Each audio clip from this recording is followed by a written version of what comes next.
Bonjour, nous allons entamer la 5e partie et nous voulons commencer par une prière.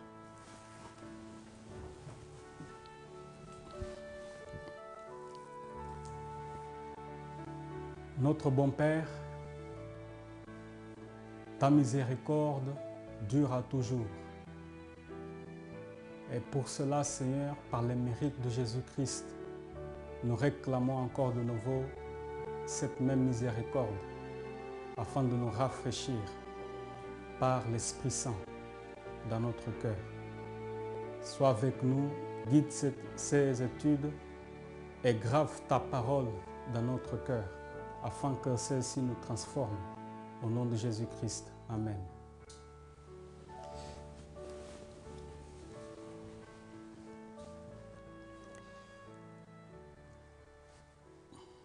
Dans l'étude précédente, nous avons fini juste pour, en faisant juste un petit résumé, que 11 septembre 2001 était une prophétie concernant la 7e trompette, concernant le 3e malheur, mais le 3e malheur est progressif. Dans la 5e trompette, dans le premier malheur, c'est la puissance islamique qui est là, islamiste. Ils sont décrits comme scorpions qui ont leur puissance dans la queue.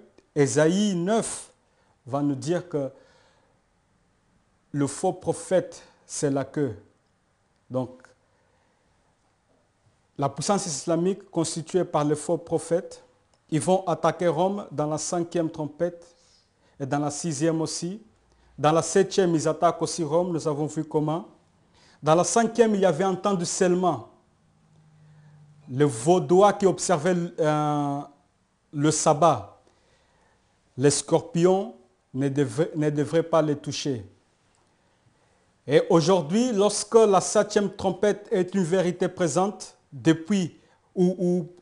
déjà depuis 1844, mais le 3e malheur commence à être une vérité présente depuis 11 septembre 2001, il y a aussi un temps de scellement, parce que l'histoire de la 5e et la 6e trompette se répète dans la 7e. Donc il y a aussi un temps de scellement.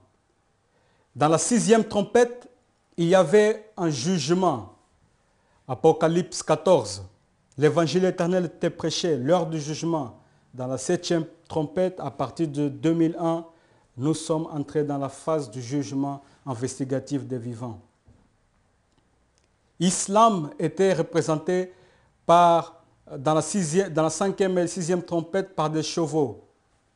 Aujourd'hui, en 2001, cette puissance qui va frapper Rome est aussi symbolisée, c'est aussi l'âne sauvage, toujours représenté par des chevaux, les islamites.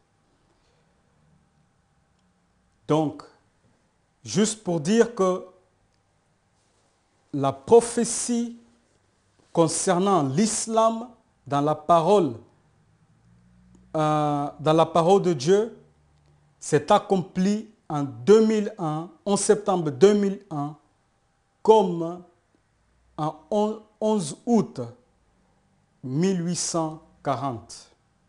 1840, les 4 anges sont liés de nouveau pour ne pas tuer. En 11 septembre 2001, les 4 anges d'Apocalypse 7 sont maintenus afin que la purification puisse avoir lieu, le sceau de Dieu puisse être placé sur le front de ses enfants. Histoire parallèle. Mais continuons à la citation de Sir White.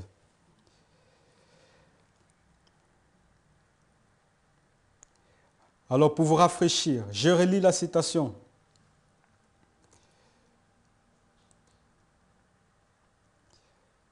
Maintenant arrivent les mots que j'ai déclarés au sujet de New York, qui sera balayé par un raz de marée. Ce que je n'ai jamais dit ce que j'ai dit alors que je regardais les grands immeubles s'élevant étage après étage, ce n'est pas histoire après histoire, s'élevant étage après étage. Quelles scènes terribles auront lieu quand le Seigneur se lèvera pour secouer terriblement la terre.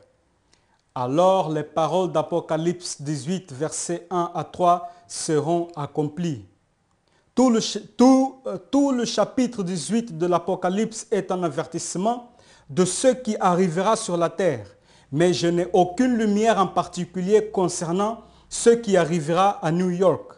Seulement je sais qu'un jour les grands immeubles vont s'écrouler par la puissance terrible de Dieu. Par la lumière qui m'a été donnée, je sais que des destructions sont dans le monde. Un seul mot du Seigneur, une touche de sa grande puissance, et ces structures massives tomberont. Les scènes qui auront lieu seront d'une telle frayeur que nous ne pouvons imaginer.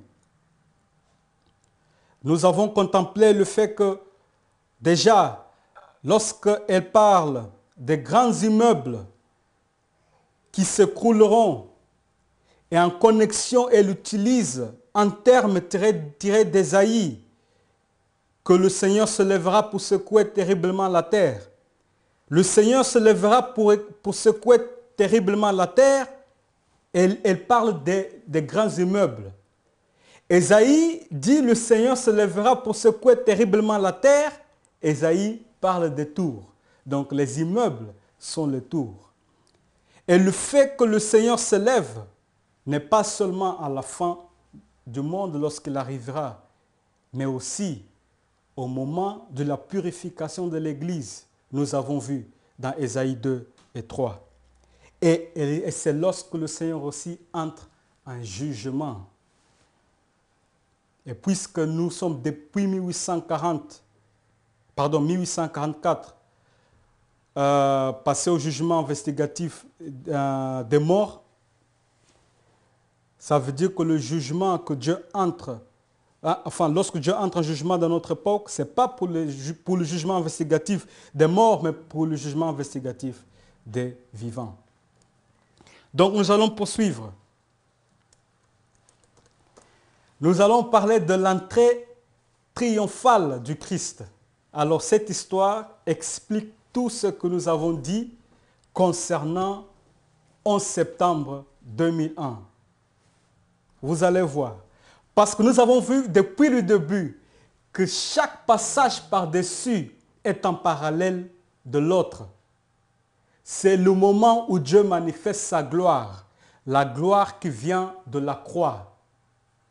Au fait, laisse-moi tout de suite déjà lire cette citation avant que je n'oublie, une citation très puissante et intéressante.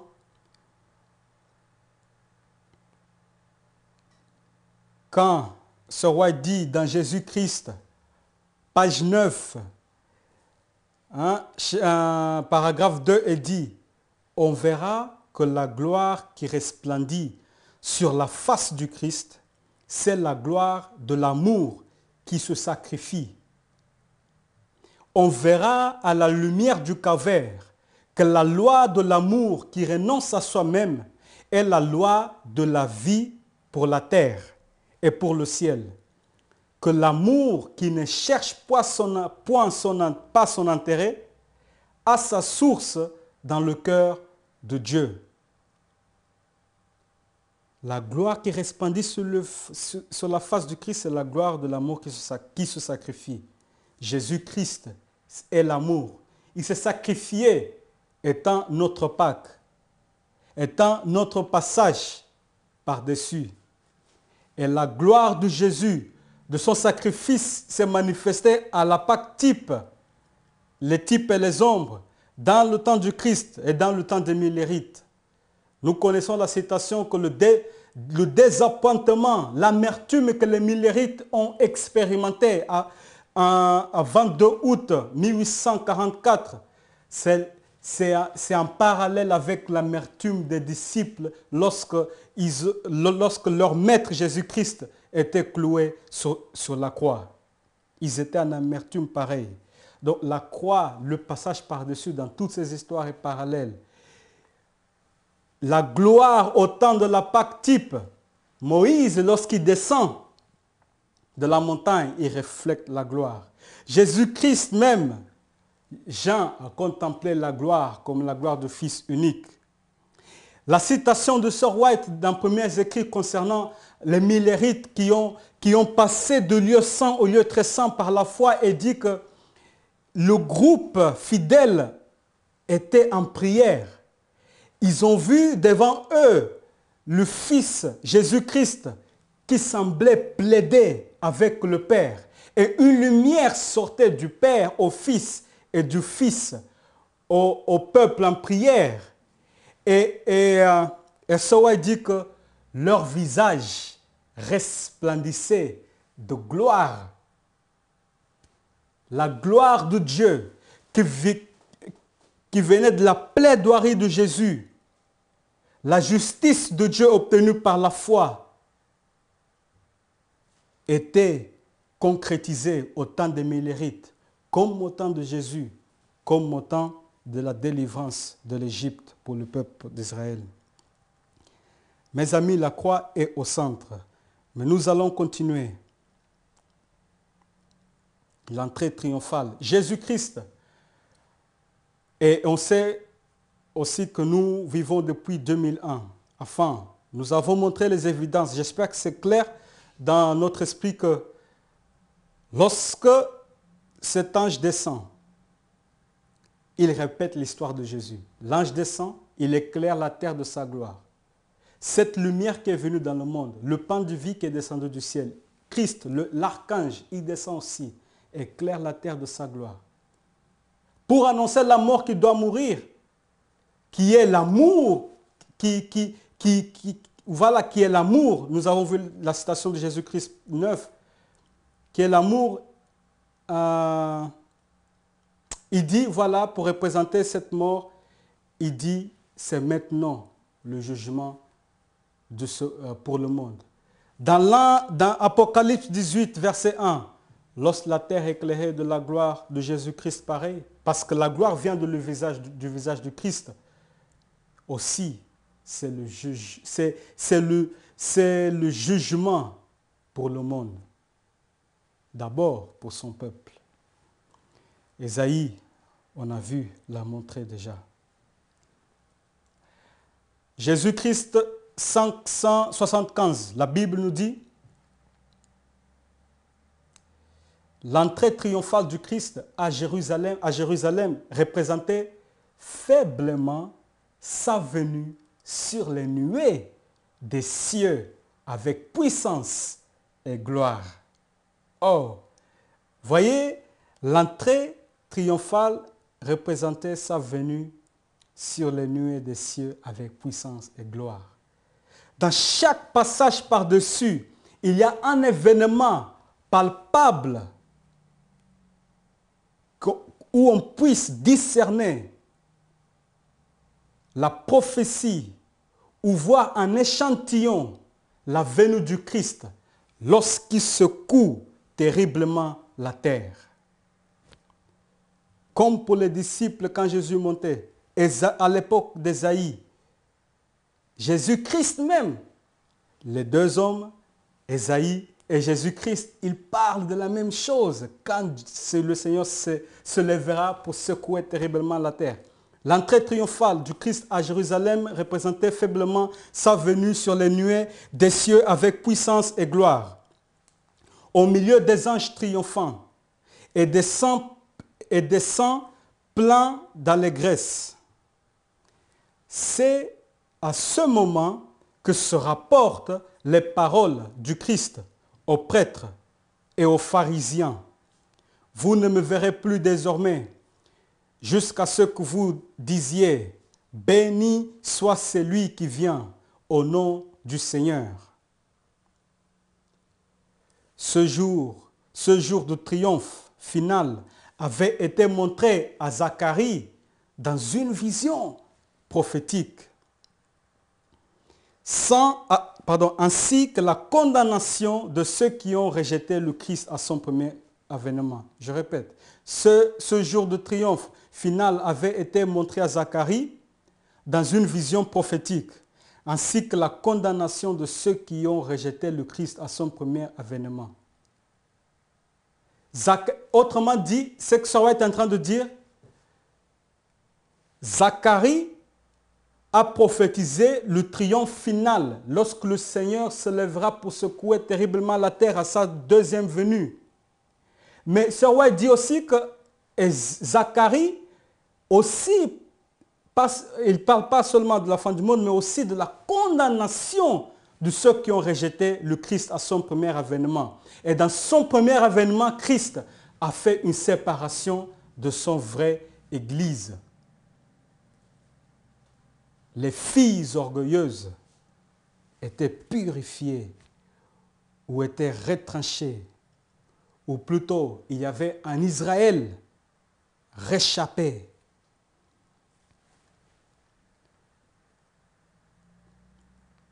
Et Zacharie 12, 10, Sir White cite Zacharie 12, 10, « Ils tourneront leur regard vers moi, c'est lui qu'ils ont percé. Ils prendront le deuil en mémoire de moi comme on prend le deuil d'un fils unique. Et ils pleureront amèrement sur moi, comme on pleure sur un enfant premier-né. » Pardon. Elle continue. Cette scène se présente au Christ au moment où il contemplait la ville et pleurait sur elle.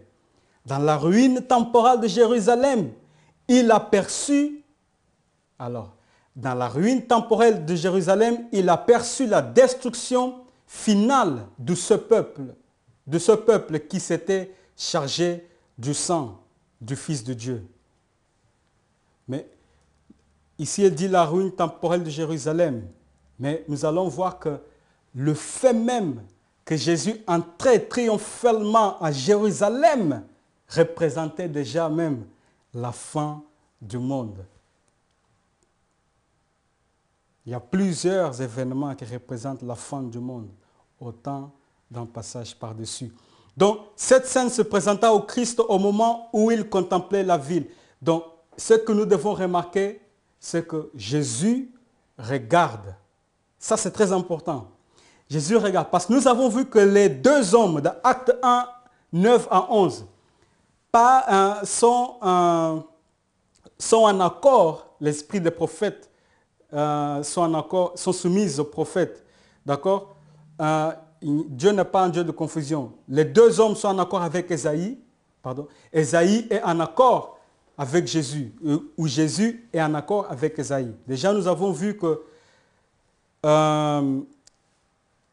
l'entrée triomphale représentait faiblement la seconde venue du Christ. Et la seconde venue du Christ, entre autres, c'est aussi lorsque le Seigneur se lève pour secouer terriblement la terre. Mais l'événement en échantillon était déjà dans l'époque du Christ, dans l'entrée triomphale. Jésus-Christ, 576, paragraphe 2, Sir White dit, sur ces entrefaits, Jésus arriva au temple sans être remarqué. Là, tout était tranquille, car la foule était accourue sur le mont des Oliviers. Jésus resta un moment près du peuple, le considérant avec tristesse. Jésus resta un instant près du temple, plutôt, pas du peuple, du temple, le considérant ou le regardant avec tristesse. Puis il se retira à Béthanie avec ses disciples. Quand on le chercha pour le placer sur le trône, on ne le trouva plus. Alors, il y a une chose que j'aimerais mettre en parallèle. En fait, ce que Jésus est en train de voir, c'est ce que Sir White était en train de contempler. C'est ce que Sir White était en train de contempler lorsque elle écrivait et décrivait les scènes concernant les tours ou les immeubles. Jésus-Christ, le Fils de Dieu, Dieu, était aussi le grand prophète. D'accord? Sir White étant aussi une prophète, les deux contemplent la même chose. Nous allons voir la même chose. Les deux contemplent la même chose. Donc, nous continuons. Donc, Sir White dit, pendant que je regardais dans la citation, d'accord? Laisse-moi voir, pardon.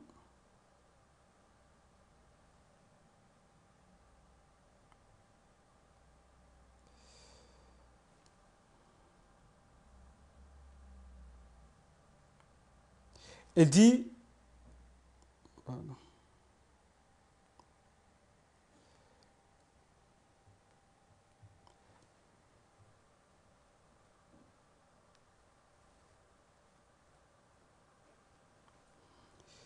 Oui.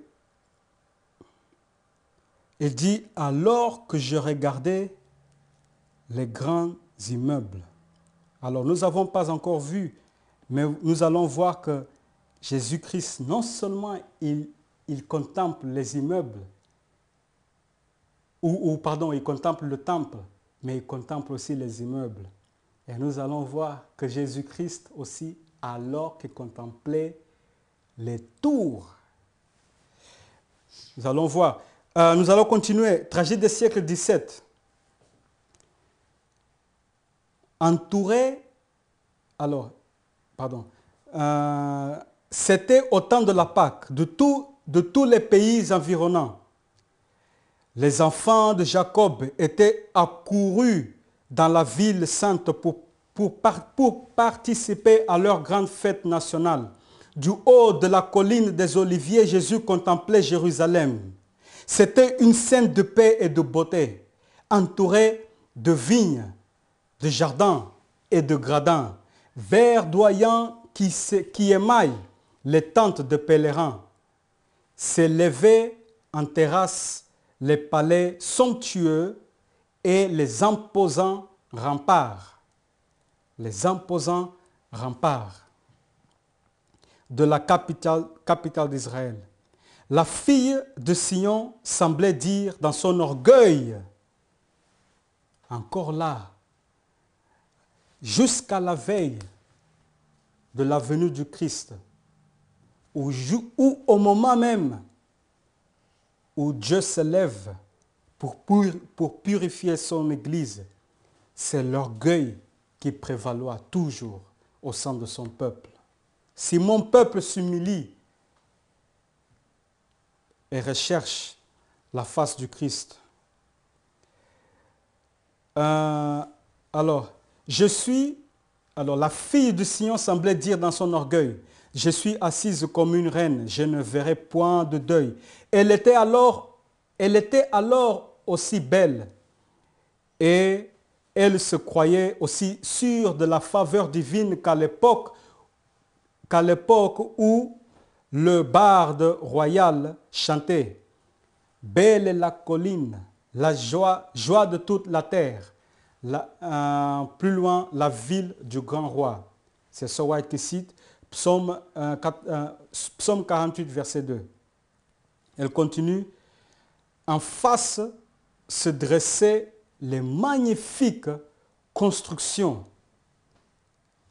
Alors, déjà, je vais vous dire quelque chose. La prophétesse regarde. Jésus regarde. La prophétesse regarde des immeubles. Jésus regarde des immeubles. Parce que lorsqu'il dit en face se dressaient les magnifiques constructions, la version anglaise, c'est les magnifiques immeubles. Donc la prophétesse regarde les immeubles, Jésus regarde les immeubles. Et lorsqu'il dit que entouré des vignes, plus haut en fait dans la citation, entouré des vignes, de jardins, de gradins verdoyants qu'émaillaient les tentes des pèlerins, s'élevaient en terrasse les palais somptueux et les imposants remparts de la capitale d'Israël. Jésus, dans le pays glorieux, regarde les imposants remparts. Notez que les imposants remparts, dans l'original, en fait, ce sont des remparts massifs. Il y a le mot massif. Et dans la citation de Sir White, il dit que une touche de sa grande puissance et ses structures massives tomberont. La prophétesse regarde des immeubles, des structures massives. Jésus regarde des immeubles, des remparts massifs. Nous continuons. La citation continue. Sous le rayon du soleil couchant, éclairant la blancheur neigeuse de ces murailles de marbre, rutillaient les ors des tours. Oh! Oh! Structure massive, rempart massif. Jésus regardait les immeubles, la servante du Seigneur contemplait, regardait les immeubles. D'accord? Mais Ésaïe, au lieu de dire immeuble, il dit tour. Mais Ésaïe aussi, Jésus, lorsqu'il contemple, il contemple aussi pas seulement les immeubles et les remparts massifs, mais aussi les ors des tours, des portes et des créneaux. Mais il faut se mettre dans le contexte. Nous avons vu que c'était une faible représentation de la seconde venue. Et dans cette faible représentation, dans ce contexte, Jésus contemple des structures massives, des immeubles et des tours. Le Seigneur se lèvera pour secouer terriblement la terre. En 2001, c'était une faible représentation de la seconde venue. Et là, la servante du Seigneur contemple des immeubles et des remparts massifs et des tours. L'entrée triomphale et 2001, un parfait parallèle. Et la citation de Sir White avec Jésus-Christ. Alors, tragédie du siècle 21. L'heure de la grâce et du pardon s'envolait rapidement. La coupe de la colère de Dieu, si longtemps différée, était presque pleine. Au temps du jugement, c'est maintenant le jugement pour le monde. Il contemple des structures massives, il contemple des grands immeubles, il contemple des tours. Et là, la colère de Dieu, si longtemps différée, était presque pleine. Et à notre époque, lorsqu'on contemple aussi les tours, les grands immeubles, les structures massives, la colère de Dieu, si longtemps différée, comme on le voit dans Apocalypse 7, retient encore les vents pour qu'on puisse sceller du sceau de Dieu les enfants de Dieu. La colère de Dieu diffère, étant presque pleine. La sagesse de l'homme le rend lent à la colère. King James, lorsque vous prenez Proverbe 14,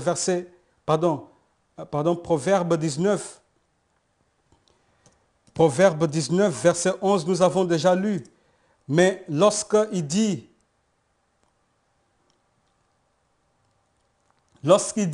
L'homme qui a de la sagesse est lent à la colère.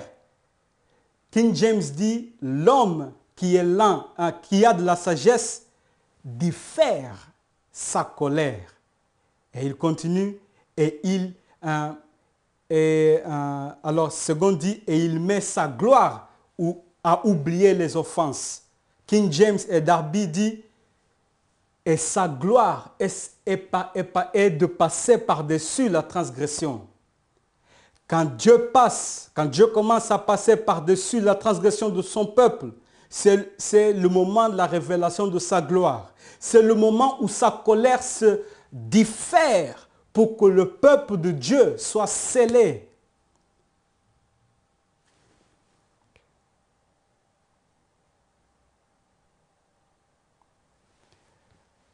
Plus loin,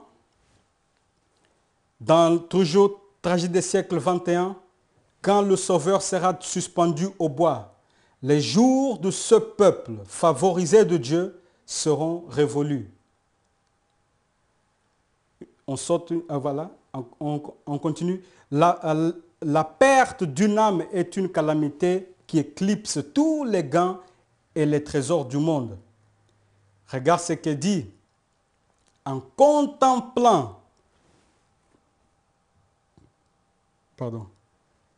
en contemplant Jérusalem, le Sauveur voit la perte, la version anglophone dit la condamnation. Le Seigneur voit la condamnation d'une ville, d'une nation tout entière. Et quelle ville, quelle nation? Celle qui a été élue de Dieu, son trésor particulier. Tragédie des siècles, toujours page 21, paragraphe 3 maintenant. Du haut de la colline des Oliviers, du lieu même que devaient occuper plus tard les armées de Titus, Jésus, les yeux voilés de larmes, regarde à travers la vallée. Il regarde les portiques, à travers la vallée, les portiques sacrés du temple. Une vision terrifiante s'offre à ses yeux. Il voit une armée étrangère entourant la muraille de Jérusalem. Il aperçoit le bruit sourd des légions en marche, sourd des légions en marche. Il entend monter de la ville assiégée les lamentations des femmes et des enfants demandant du pain. Il assiste à l'incendie de la sainte demeure. Il y a la flamme là. Il regarde ces immeubles, il regarde ces tours et il regarde les incendies. Il assiste à l'incendie de la sainte demeure, de ses palais et de ses tours, bientôt transformés en morceaux de ruines fumantes. Jésus-Christ, Sir White Esaïe, parle des immeubles, parle des tours, parle des flammes, parle des incendies, tout en contemplant un événement qui était un échantillon de la seconde venue dans leur époque. Pour nous, c'est 2001.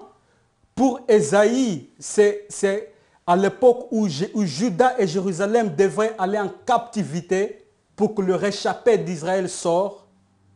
À l'époque, et pour l'époque de Jésus, ben, c'est l'entrée triomphale. Aussi, la destruction de Jérusalem, mais aussi l'entrée triomphale. Alors, nous continuons. Franchissant les siècles, son regard voit le peuple de l'Alliance dispersé en tout pays comme épave sur un rivage désolé. Mais dans les châtiments prêts à fondre sur Jérusalem, il n'aperçoit que les premières gouttes, de la coupe amère qu'elle devra au jugement final. Qu'elle devra au jugement final vider jusqu'à la lie. Aussi la compassion divine éclate-t-elle en cette exclamation douloureuse. J'ai coupé la citation, mais la citation doit dire « Votre maison vous sera laissée déserte ». À vous de vérifier, j'espère que c'est ça. Mais néanmoins, on voit toujours que Jésus contemple à travers l'entrée triomphale, à travers la destruction de Jérusalem, le jugement final. Dans cet événement-là qu'il contemple, c'était les premières gouttes de la coupe amère. Et en septembre 2001, c'était les premières gouttes de la coupe amère qui viendra lorsqu'Islam, l'islam va non seulement tourmenter, mais va tuer, comme le deuxième malheur.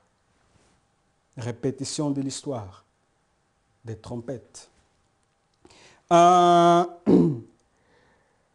Tragédie des siècles, page 22, paragraphe 2.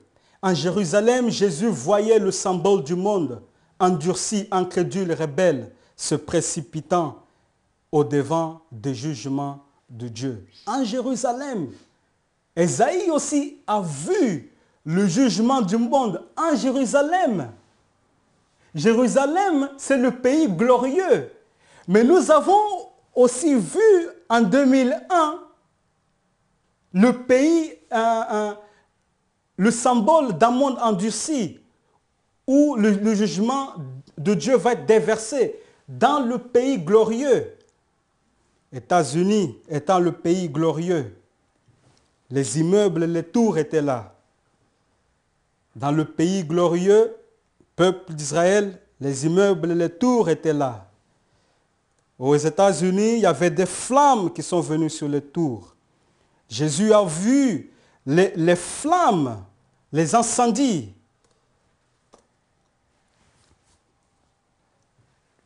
Tragédie des siècles, 23. Promenant son regard à travers les siècles jusqu'à la dernière génération, Jésus voyait le monde plongé dans un égarement analogue à celui qui causa la ruine de Jérusalem. Le paragraphe suivant. Assis avec eux sur les pins herbeuses dominant la cité, il contemplait une fois encore ses murailles, ses tours, ses palais. Il contemplait une fois encore ses murailles, ses tours, ses palais. N'oublions pas une chose, que Jésus, dans l'entrée triomphale, il est assis sur quoi? Il est assis sur l'âne. Une prophétie concernant l'âne. Lorsque la prophétie concernant l'âne a lieu, c'est l'entrée triomphale. Lorsque la prophétie concernant l'âne a lieu, c'est la gloire de Dieu. C'est maintenant le jugement de ce monde. Lorsque la prophétie concernant l'âne a lieu, les tours tombent, où on contemple les tours qui tombent, on contemple les incendies. Lorsque la prophétie concernant l'âne a lieu, c'est maintenant le jugement de ce monde. Jésus-Christ est crucifié, cloué à la croix, rejeté sous le message des deux anges, persécuté par les Égyptiens. Et là, persécuté sous le message de ces deux cartes, de ces deux chartes. Les Millérites ont rejeté Jésus. En ce sens, ils l'ont crucifié de nouveau, comme la Bible le dit. Et lorsque Jésus-Christ, la vérité qui représente ces chartes, Jésus-Christ se montre de nouveau devant vous, ne crucifions-le. Ne crucifions pas Jésus. Si aujourd'hui, vous écoutez la voix de Dieu, n'endurcissez pas vos cœurs. Tragédie des siècles, page 23, paragraphe 3. Salomon, le plus sage des rois d'Israël, avait présidé à son érection, parlant du temple. Et continue, ce temple était l'édifice le plus magnifique que le monde ait jamais vu. Dans le pays glorieux. Je pense que les tours aussi étaient des édifices. Je ne sais pas si c'était le plus magnifique, mais ce n'est pas loin. Ce n'est pas loin. Alors, elle continue. Et pourtant, parlant du second temple, par le prophète Agé, Dieu avait fait cette déclaration. La gloire de cette dernière maison sera plus grande que celle de la première. Notez ce qu'elle va dire, Agé. Je ferai trembler. King James dit, je secouerai. Je secouerai toutes les nations. Et le désir de toutes les nations arrivera. Qui est le désir de toutes les nations? C'est Jésus-Christ. D'accord? Je secouerai toutes les nations et le désir de toutes les nations arrivera. Et je remplirai cette maison de quoi? De gloire, dit l'Éternel des armées. Regarde, Agé résume tout ce que nous sommes en train de dire d'Apocalypse 18, verset 1. Il résume tout. Je ferai trembler. Non, déjà, la gloire de cette dernière sera plus grande que celle de la première. Nous parlons de l'Israël moderne aujourd'hui. Alors, à la lettre, c'est le temple d'Israël où Jésus est entré. C'est pour ça que la gloire était là. Mais, ok, focalisons seulement dans ce que le verset est en train de dire. Le verset est en train de dire que Dieu va secouer toutes les nations. Mais toutes les nations, ça veut dire pas seulement Israël. Mais nous comprendrons tout de suite que c'est un langage prophétique accompli à la fois dans le temps présent du contexte, c'est-à-dire au temps des Israélites, mais aussi pour la fin de temps, parce que donc je secouerai toutes les nations et le désir de toutes les nations arrivera donc. En fait, ce que j'ai en train de dire, lorsque le pain descend du ciel, la manne, qui est Jésus-Christ, que nous devons manger et boire tous les jours, comme à la Pâque type et dans les ombres, on devrait manger la manne. D'accord? Et au temps des millérites, on devrait manger le petit livre. Vous voyez, à chaque passage par-dessus, il y a aussi le fait de manger le petit livre qui représente Jésus-Christ. Mais bon, donc, quand l'archange descend, Jean contemple sa gloire dont la lumière éclaire toute la terre. Et en ce moment-là, Agé dit que toutes les nations seront secouées. alors que pas toutes les nations étaient secouées à la venue du Christ. Est-ce que vous êtes d'accord avec moi? Donc, c'est un langage symbolique. En quelque sorte, Agé est en train de parler de la même chose que Ésaïe parlait lorsqu'il dit « Lorsque le Seigneur se lèvera pour secouer terriblement la terre ». À vrai dire, Agé dit « Je secouerai terriblement la terre » quand le désir de toutes les nations où Jésus-Christ viendra dans sa première venue. Vous voyez le langage? C'est double tranchant. Et en plus, il dit, je remplirai cette maison de gloire. Quand l'ange d'Apocalypse 18, comme Jésus, descend et que sa lumière remplit toute la gloire, Dieu secoue terriblement la terre. Et la gloire se répand. La gloire, c'est le pardon de Dieu. C'est l'amour manifesté à la croix. La gloire, c'est l'agneau. L'agneau qui se déplace d'un lieu à l'autre pour expier nos péchés.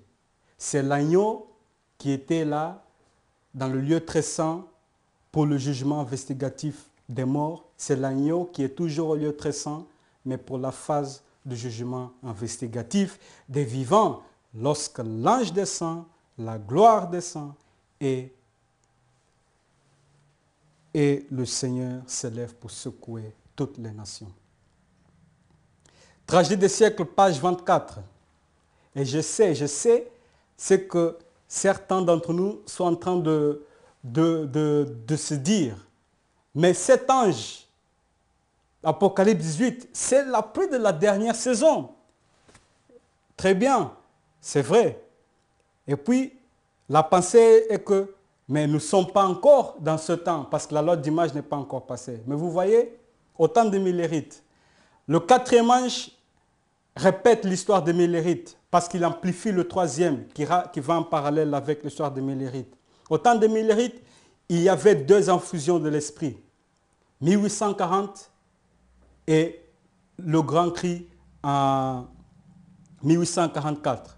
Au temps de Jésus, après la crucifixion, Jésus souffle son esprit aux disciples en disant « Recevez mon esprit ».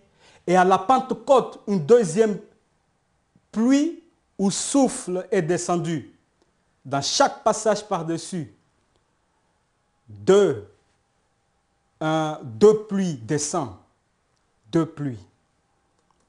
Et je vous dis déjà que la première pluie concerne une préparation spécialement pour le peuple de Dieu en question, dans son contexte de l'histoire. Mais la seconde pluie, c'est une pluie qui est nécessaire pour convertir le plus grand nombre de personnes sur la terre. Et vu que nous sommes dans la première pluie, il nous faut passer à la réforme. Il nous faut ramener le cœur des enfants et des pères. Il nous faut réformer nos voies, rassembler nos foyers. Il faut que les filles de Sion ne deviennent plus orgueilleuses. Il nous faut que la tête n'est plus les femmes. Il nous faut que les hommes montrent le caractère du Christ étant la tête de la femme dans le foyer.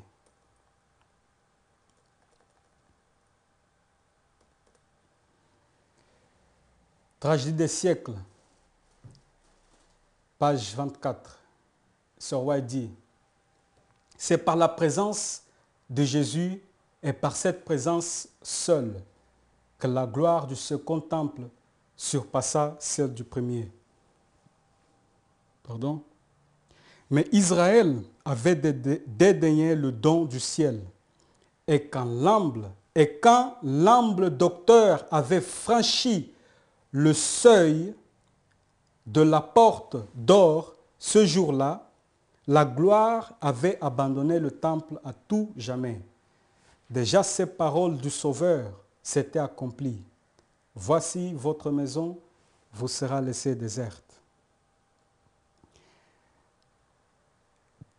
Page 25 de Tragédie des siècles. Tragédie des siècles. Effaré et consterné à l'ouïe des prédictions du Sauveur touchant la destruction du temple, les disciples voulurent comprendre plus parfaitement le sens de ces paroles. Pendant 40 ans, les travaux, l'argent, la génie des architectes, rien n'avait été épargné pour rendre cet édifice à sa splendeur première. Merci. Hérode le Grand y avait consacré les richesses des Romains et celles de la Judée. L'empereur lui-même l'avait comblé de ses dons. Des blocs de marbre, des marbres blancs de dimension presque fabuleuse envoyés de Rome faisaient partie de ces murailles. Dans le langage spirituel, et en fait, ce que ce White est en train de dire, c'est que même pour le morail, l'image de la bête devrait être formée. Rome devrait investir. C'est pas ça que ce White est en train de dire?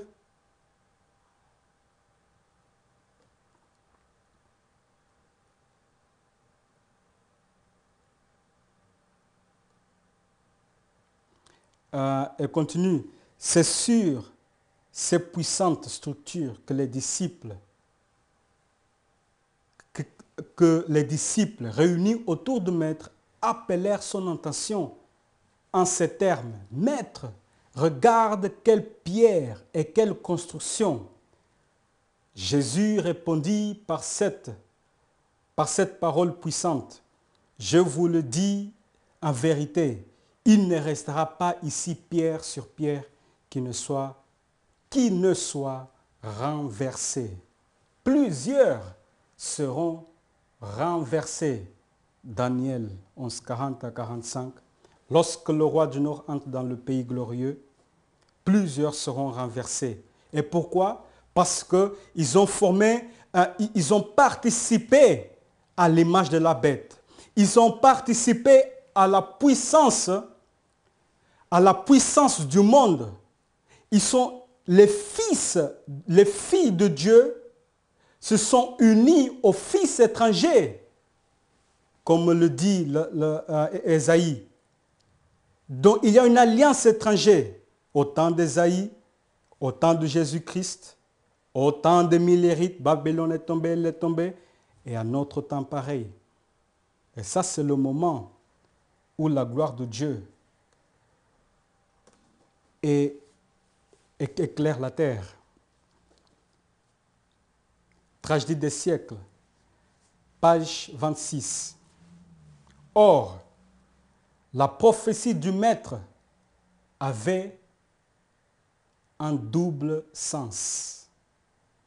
La prophétie du Maître avait un double sens. Elle annonçait à la fois la destruction de Jérusalem et les terreurs du grand jour final.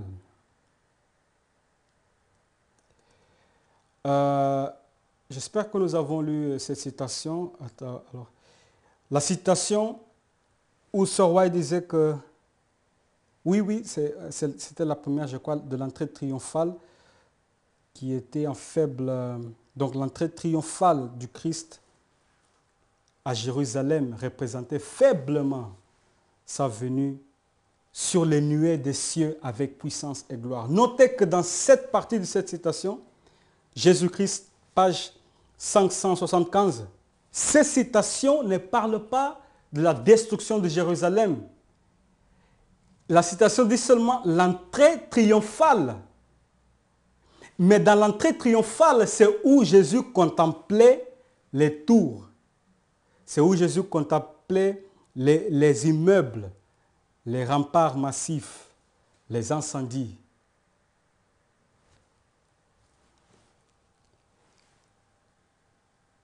Et en ce faisant, ça représentait faiblement sa venue.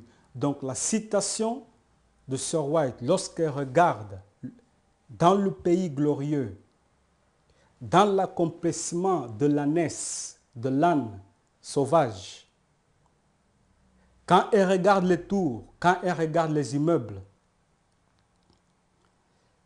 quand elle regarde dans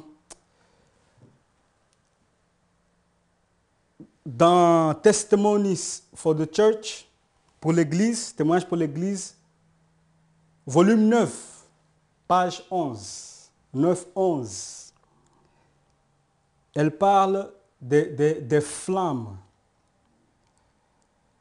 Elle parle que les gens voulaient éteindre les flammes, mais qui ne pouvaient pas.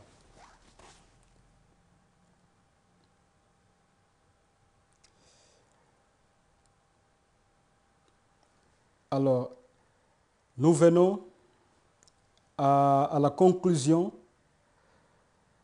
de la 5e partie, mais que Dieu puisse nous aider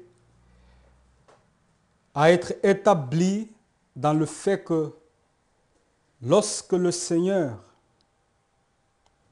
à l'accomplissement de la prophétie de l'âne, comme à l'entrée triomphale, Jésus-Christ était sur l'âne, comme à l'époque de Mélérite, Othman, la prophétie concernant l'Othman, l'âne sauvage aussi était accomplie, et dans notre histoire 2001, était accomplie, qu'à cette époque, que dans cette époque-là, il y a le jugement. Dieu entre en jugement avec son peuple, et comme dans la première venue, il vient secouer terriblement la terre, toutes les nations. Toutes les nations, quand le désir de toutes les nations est arrivé, Jésus-Christ, aujourd'hui, il secoue terriblement la terre quand la gloire de Jésus même, sur le 4e ange, vient aussi. Mais le secouement terrible, même si c'est un événement bien précis et palpable, sera aussi dans l'avenir. Le secouement a double sens. Le tremblement, pardon, le secours. Secousse. Ok, merci. Merci. Et c'est en cette époque où le peuple de Dieu doit être purifié afin d'être la montagne sur les collines, afin d'être l'église triomphante. Puisse Dieu nous aider à réformer nos voies. Puisse Dieu nous aider à suivre sa loi. Et Dieu sait que nous n'avons pas la force par nous-mêmes. Dieu sait que nous sommes pauvres, misérables, aveugles et nus. Et un des faits que nous sommes aveugles, c'est parce que nous avons mis les prophètes de côté. Nous avons mis les prophéties qui forment le fondement de notre foi, nous avons mis de côté. Au début, nous avons cru au message prophétique concernant les trompettes dont l'islam était mentionné. Nous avons cru au début que la 5e et la 6e trompette, où le premier et le deuxième malheur concernent l'islam. Depuis le début, dernièrement, j'étais chez une sœur. Elle doit avoir 78 ans, je crois. J'espère que j'ai bien, mais elle est très âgée. Vers les 70, c'est sûr. Ou même, ça peut toucher 80. Et elle était adventiste pendant 50 ans. Il y a des années qu'elle a quitté la foi adventiste. Et alors, comme on se connaissait bien, on est quand même tenu contact. Elle ne venait plus à l'église. De temps en temps, très rarement, j'allais la voir. Et dernièrement, avant de venir ici, il y a 1 semaine et demie, ou une semaine, oui. J'étais chez elle et j'ai parlé avec elle sur l'histoire des Millérites. Parce que vu qu'elle elle est partie de la foi adventiste, je me suis dit, mais peut-être elle n'a pas compris quelque chose. Et effectivement, elle n'avait pas de fondement. La Bible dit, quand les fondements sont renversés, le juste, que ferait-il? Sans le fondement, le juste ne peut pas vivre. Alors, elle semblait ne pas comprendre alors le message du premier et deuxième ange. Donc, j'ai étudié avec elle. J'ai étudié avec elle la cinquième et la sixième trompette, premier et deuxième malheur. Et j'étudiais aussi avec elle le parallèle sur le troisième ange, la septième trompette. Et elle était convaincue que l'interprétation que Miller et ses collaborateurs ont eue de l'islam ou des trompettes était juste, puisque j'ai montré aussi la citation de l'esprit de prophétie. Lorsque Sir White dit dans la tragédie des siècles que beaucoup ont accepté la correcte vue de Miller quand la chute de l'Empire ottoman a eu lieu. Donc elle a compris. Et sur la table était un livre. Et elle disait, mais c'est vrai ça. Il y avait un moment, quand j'étais dans l'église adventiste, où dans mon assiduité de vouloir comprendre les écrits prophétiques de la Bible, j'ai étudié ça, j'ai compris ça, et elle me sort le livre, et le livre, quand j'ai vu l'auteur, elle me dit, vous voyez cet auteur adventiste, il parle de l'islam dans les trompettes. Et quand j'ai ouvert le livre, elle dit, mais ce que tu es en train de dire, c'est ce qui est dans ce livre. Avant, j'étudiais ça, mais regarde. Et quand j'ai ouvert le livre, alors là, l'auteur, alors j'ai ouvert une page qui avait une graphique qui montrait les séquences des trompettes. Et à la lettre, comme nos pionniers avaient interprété. À la lettre. Et il se trouve que l'auteur de ce livre, il s'appelle, je crois que c'est Jean le prénom, mais le nom c'est Villumier. Mais Villumier, c'était un professeur de Collonges. Oh, c'était un professeur de Collonges. Ça veut dire qu'à Collonges, ce professeur enseignait les trompettes, enseignait l'islam dans les trompettes. Donc, elle était stupéfaite. Elle était stupéfaite. Donc, c'était... pourquoi j'ai sorti ça? Nous sommes dans le moment où Dieu manifeste sa gloire, mais aussi où Dieu ramène ses fondements. Que Dieu nous aide, que Dieu nous garde, que Dieu nous fortifie. Prions.